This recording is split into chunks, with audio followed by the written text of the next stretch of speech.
one of the ways that I did that is I went to see a doctor, and I got something called live blood analysis done. I have a blog post about it on my blog. You can look at it in more detail. And she was able to actually show me what my blood looks like under the microscope, and we were able to see, or I was able to see, the fact that I'm dehydrated and that I'm not drinking enough water, and I can see the blood cells kind of clumping together and sticking to each other. It's really fascinating. If you go to my site, to my blog, paulymath.com, and you just search for live blood analysis, you'll find the blog post, and it shows all the pictures for that. But the reason I went to do that is because I wanted to create something called leverage. I wanted to create leverage in my mind.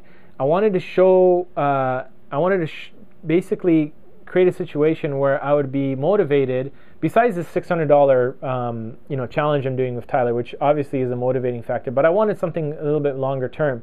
So I wanted to create leverage in my mind and see what my blood looks like under the microscope.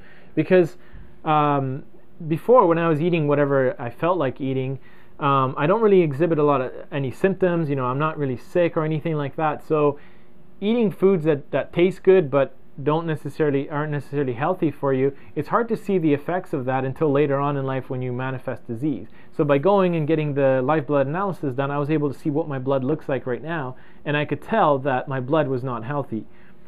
So that's the mindset part of it, is getting clear, having a vision in your mind of, okay, this is where I am right now, and I don't want that anymore. So that contrast created the motivation for me to go and change the diet that I've been following. And for the last 2 weeks, having that done kind of lit a fire under my butt. And for the last 2 weeks, basically, today's Thursday. So I started the new diet on April 15th, which is a Thursday. And then the last 2 weeks, I've lost about 4.5 pounds, which still isn't, it still isn't a lot compared to what I need to lose in order to hit my target weight by May 21st. But I do keep a spreadsheet of my daily weight and my average weight, and I can see that it's the strategy I'm following right now is causing my weight to drop. Now, what I realized yesterday, so after 2 weeks of following this specific strategy and taking the action steps, what I realized yesterday is that based on the numbers that I'm seeing, I'm still not losing enough weight to hit the target weight of 199 pounds by May 21st. So what I did is I sat down and I looked at, okay, what do I need to adjust here? Is it the mindset? No, because my mindset is right. I'm motivated to make this happen. Okay, is it the action steps I need to change? Yes, I need to change the action steps that I'm taking because I need to produce a different set of results.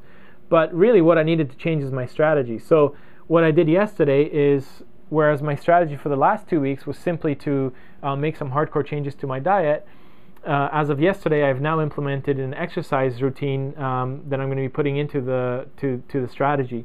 So last night at 1 a.m. in the morning, just to get things going, I came up with a strategy that I'm going to be running on a treadmill every day. So last night at 1 a.m. in the morning, I jumped on the treadmill, ran for 30 minutes, got some exercise. So that's what I'm implementing into my strategy right now, is not just diet but also exercise. But really those three pillars kind of work together. Is first of all, if I didn't have the right mindset in place, if I didn't have this challenge and that $600 on the line, it would be harder for me to do this because I wouldn't have the motivation. And if I didn't go to do the live blood analysis, I wouldn't have the motivation and the leverage I got from that either. So I figured out the mindset part of it, and I figured out which strategy to follow, and then those two combined make it a lot easier for me to take the action steps necessary for me to produce the results that I want to produce. So if you're not succeeding in any area of your life, whether it be business or losing weight or whatever it is, it doesn't really matter. Even playing sports or a musical instrument, it doesn't matter what it is. If you want to see more success in your life, look at those three pillars. Look at the mindset that's required, look at the strategy that's required, and look at the action steps that are required to make this happen. And I guarantee if you're not getting the success that you want, you're not following one of those three. Either your mindset's not right, or you're not following the right strategy, or you're not taking enough action, or it could be a combination of any two or three of those altogether. So I hope that helps you guys out. I just want to mention one last thing here. I have an ebook that I wrote about almost a year ago, I guess, that talks about these 3 pillars of success, specifically related to making money online. So if you guys are interested, it's a free ebook. You just go to my site, paulymath.com. In the top right hand corner, you'll see an input box. You just put in your name and your email address, click the submit button, and the ebook will be sent to you within a few minutes.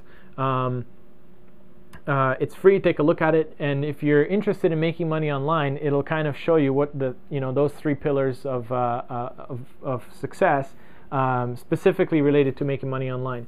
But realistically, I mean, you can download the ebook and read it and take a look at it, and the principles that I teach in there are universal. You can apply them to anything. So even if you're not necessarily interested in making money online, I think you'll still find the ebook useful. So if you want, you can go check it out on my blog, paulymath.com.